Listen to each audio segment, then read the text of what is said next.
Cancer is not only the cancer cells, that's for sure. And cancer is the cancer cells and the tumor microenvironment, as well as the cancer patient. The cleanest, or I would say the easiest answer to this, to demonstrate the importance of treating the patient and not the disease, is that we have never had a problem with efficacy of cancer drugs, ever. Actually, cancer drugs are very, very efficient. The problem that on the way, they make a lot of efficiency or side effects in the patient as a whole. So as a principle, the effect on the patient is limiting us in getting into treating the disease. This is a classical problem, especially in cancer therapy. I would say it's even more profound than in other diseases. So I think the next generation of cancer therapies or cancer drug discovery will definitely focus on adding more emphasis on considering the patient with less side effects, with less even the social circle around the patient. How can we still give a treatment that can keep the patient within his social circles? That's very, very important. The immune system turns out to be very affected by the person's stress, by the person's determination to take that treatment. So I would say now, especially at the time where immunotherapy is on the rise, and immunotherapy is a way that we treat now cancer in which we weaponize the immune system to identify cancer cells and kill them. More, I would say much better or cleaner than, say, chemotherapy or radiotherapy. Um, Putting that into mind, that the whole organism now, the human being, the whole patient is fighting the disease with his own immune system, this will get a very important aspect of the treatment as well. That's a great question. I think it's all together. We need more work in every single discipline you mentioned. In my lab and other labs, right now, we are going more towards personalized medicine in cancer. And this can be achieved on multiple levels. First of all, we need to understand right now, and we understand even more, that there is tremendous patient heterogeneity. When you say someone is having a colon cancer, stage 3, you know what? This is not the same patient that will come 5 minutes later to the clinic who has also a colon cancer stage 3. They have different biology, they have different genomics, they have different cells around the tumor. Even if they have the same mutation, they might have different manifestation of the disease.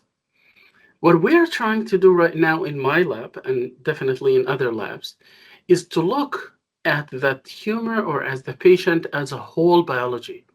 We take tumor biopsies, at least in my lab, we take tumor biopsies and we start understanding the biology of every patient, which biomarkers they have specifically, which genetic alterations they have, like mutations, um, differences in the DNA.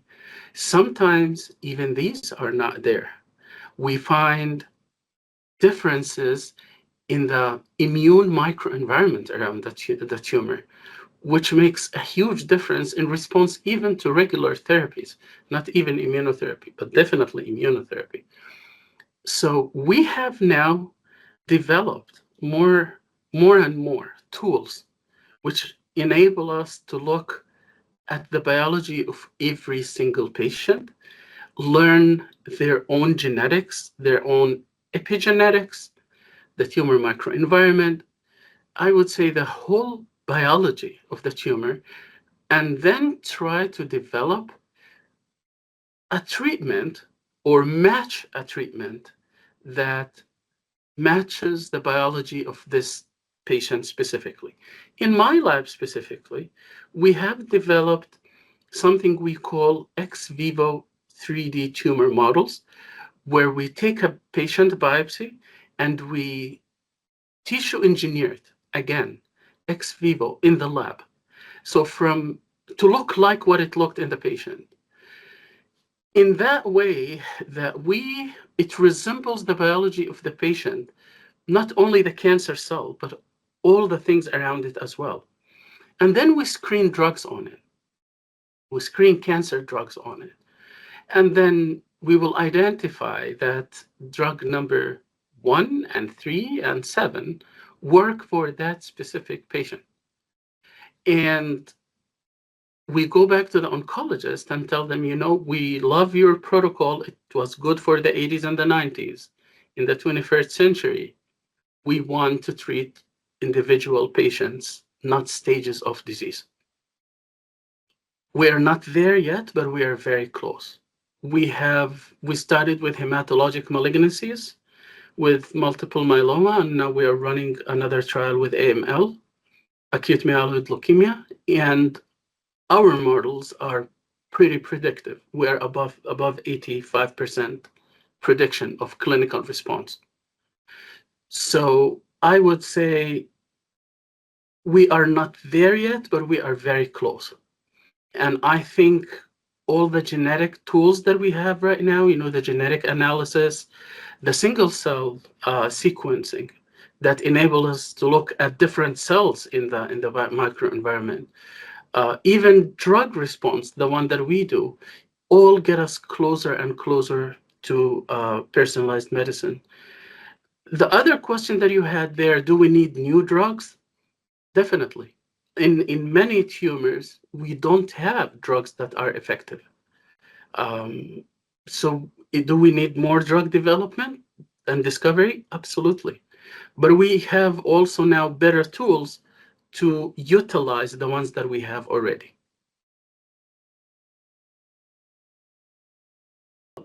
At least in my lab, a lot of our research is driven by making therapy more accessible to the vast majority of people. I'll give you a small example. CAR T cells, which are T cells that we isolate from the patient. We send them outside the hospital. They get genetically engineered to fight the tumor cells in that patient. It takes a lot of quality control and quality assurance to make sure that they are safe and they're fine. Then they ship them back to the hospital.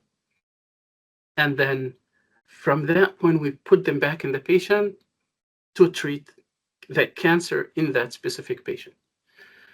They have done miracles, I have to say, in patients who were stage 4, non-responsive, relapse refractory. You give them CAR Ts and suddenly they get complete remissions. Amazing. However, the availability of this treatment is very, very limited because it needs very, very advanced technological tools. Not every hospital can do that. And the ones that can outsource it will cost between $500,000 to $1 million per patient. Who's going to pay that? Now, it's great for clinical trials. It's great for early development to show that it works, but the price needs to come down. And I feel like my lab is currently working on a project, a very ambitious project, to make these CAR T cells within the patient, that we don't need to take them and send them out. It's a very hard problem to tackle, but if we can, or if we succeed to inject anything to the patient that will generate CAR T cells in the patient, we will probably reduce the cost at least 10 times. Then it becomes more affordable. So that's another problem. Cancer care right now is very, very expensive. And I think we should find ways to bring that closer and cheaper to the use of everybody. Even cancer diagnosis, MRIs are very expensive. How can we bring the cost of that down?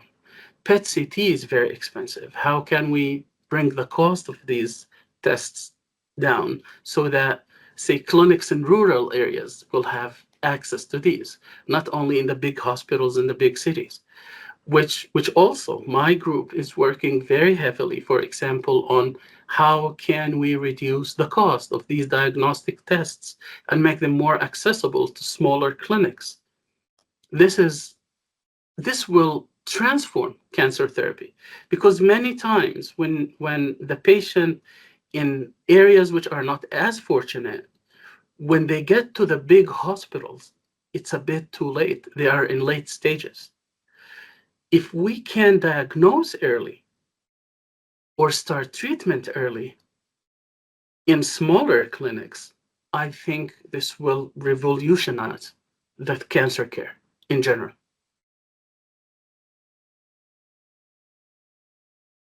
I think open access was one of the best things that happened to science, because previously the cost of reading science was on the reader, which again disadvantaged a lot of researchers around the world, a lot of researchers in smaller institutions.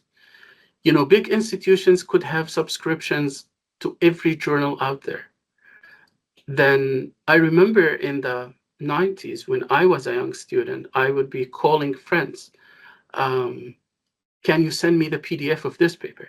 Because, my university doesn't have access to that. And this is in universities. Think about clinics, about caregivers, that they definitely don't have the ability to pay for Nature and Science.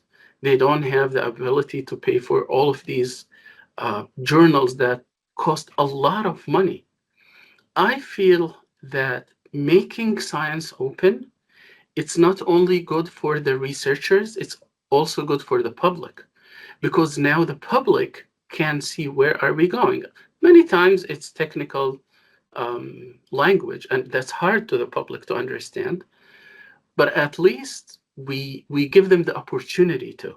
Policymakers, they can now read our papers and see what we are doing, why we are developing this drug or why we are not developing this drug. You can have first-hand information. I think it made a huge difference that now everybody can almost, I wouldn't say all, but almost everybody can read every paper published. I feel the governments should put more investment in that, because right now a lot of the cost is dropped on the publisher, like on the researcher or their institution, which is better than putting it on the reader. But I think we need more support from governments and from institutions who can support open access publication.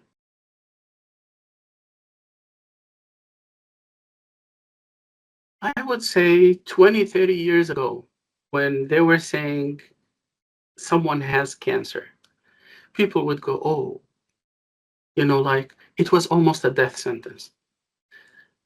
Now, this is totally untrue.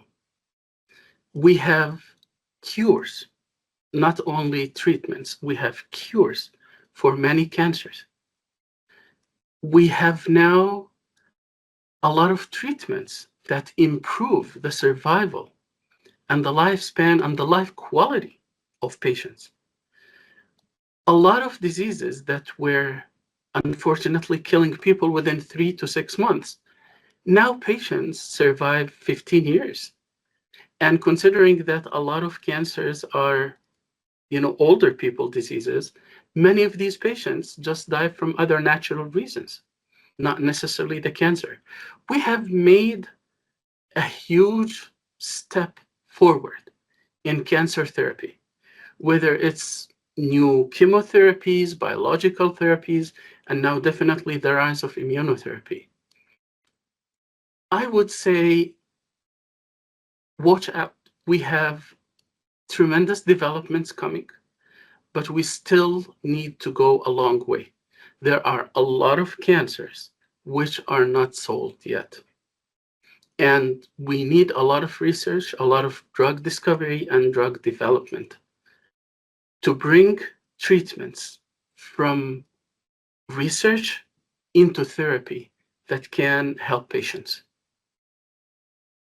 Again, the public should know that there are huge developments out there and that patients are now being taken care of much better in terms of their disease and in terms of their side effects and in terms of their life quality and lifespan. But there is a lot to go. And I hope that the public, the policymakers understand that this is at the core of the well being of our society.